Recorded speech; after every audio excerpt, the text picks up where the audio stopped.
You'd think this would be a pretty simple problem with an even simpler solution. On one side, you've got the most powerful military on Earth, and on the other, a tiny little waterway that a hostile regime is trying to shut down. So, why can't the US just force it open? Well, the answer is actually a fascinating story about modern warfare, geography, and, believe it or not, economics. Okay, let's just dive right in because the mismatch here looks almost absurd. I mean, look at this. You have the US Navy, a global force with just overwhelming tech. And then you have the Strait of Hormuz. Super critical, for sure, 20% of the world's oil goes through there. But geographically, it's tiny. It really feels like a David and Goliath situation, except Goliath has a whole fleet of aircraft carriers. And that really is the big question we're tackling in this explainer. With all that power, why has the flow of oil pretty much stopped whenever Iran threatens it? Why can't the US Navy just roll in and get traffic moving again? Well, the answer, it doesn't start with military hardware. It starts with the map itself. Right, so the first massive problem for any navy trying to secure this strait is the geography. The very thing that makes it so important, how narrow it is also the thing that turns it into a perfect trap. This one number really explains so much of the problem. See, the Strait of Hormuz only has two deep water shipping lanes, one for traffic going in and one for traffic going out. And each of those lanes is only 3 kilometers wide. That is an incredibly tight channel for the world's biggest ships. And this has huge consequences. These gigantic oil tankers become, well, just big, slow, clunky targets. They're crawling through at maybe 20 to 30 kilometers an hour, and their path is completely predictable. It's not like they can swerve. There's nowhere else for them to go. This creates what military planners call a target-rich environment, or, to put it more bluntly, a perfect setup for an ambush. An expert we looked at summarizes it perfectly. For an attacker like Iran, this geography creates a very predictable, very tightly confined killbox. The Navy isn't out there on the open ocean. It's trying to protect targets that are basically stuck in a shooting gallery. And here's the thing, Iran doesn't need a high-tech Navy to take advantage of that. So that geography, it leads directly to the next huge problem for the US. Iran doesn't have to try and match the US ship for ship. That would be crazy. Instead, they lean into what's called asymmetric warfare. Basically, using cheap, simple weapons to threaten incredibly expensive things. And here's that idea in action. Iran can launch a drone that costs, maybe $20,000? And what's it targeting? An oil tanker where the ship and its cargo are worth hundreds of millions. The attacker is risking almost nothing to threaten a catastrophic financial loss. I mean, that is a huge strategic advantage. So Iran's entire arsenal is built for exactly this scenario.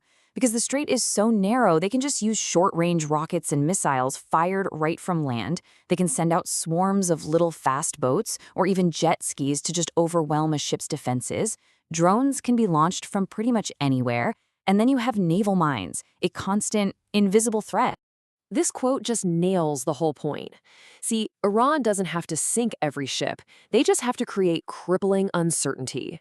As one expert put it, just dropping a few mines into the water changes the entire game. The area suddenly becomes untrustworthy. You never know if it's really safe, and that fear, it can be just as effective as a direct hit. Okay, so this is where it gets really crucial. This isn't just a military fight, not at all. The real battle for the Strait of Hormuz isn't fought with missiles. It's fought in corporate boardrooms and, frankly, in the court of public opinion. And here it is, the big twist. The weapon that has effectively shut down the Strait of Hormuz isn't a torpedo. It's a spreadsheet. The main thing stopping these ships isn't really the Iranian military. It's the global insurance industry. Think about it. No company is going to send a $100 million asset through a killbox if it's not insured. It's just not going to happen. And when the risk gets too high, the insurers just pull their coverage. They say, sorry, your policy's void if you go there. And just like that, traffic grinds to a halt.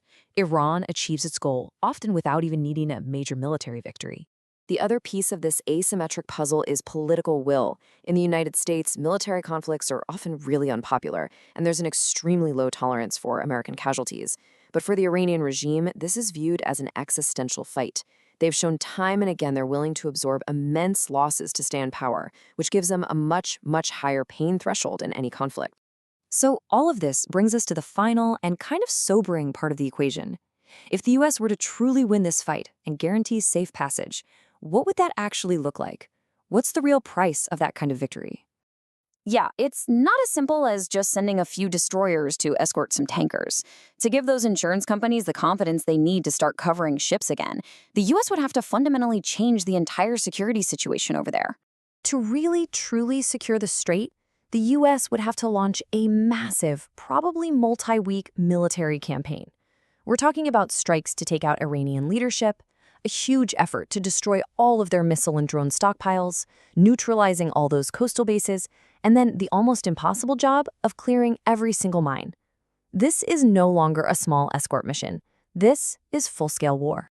And that right there reveals Iran's entire strategy. They know they can't win a conventional war against the United States. They don't need to. They don't have to control the Strait of Hormuz.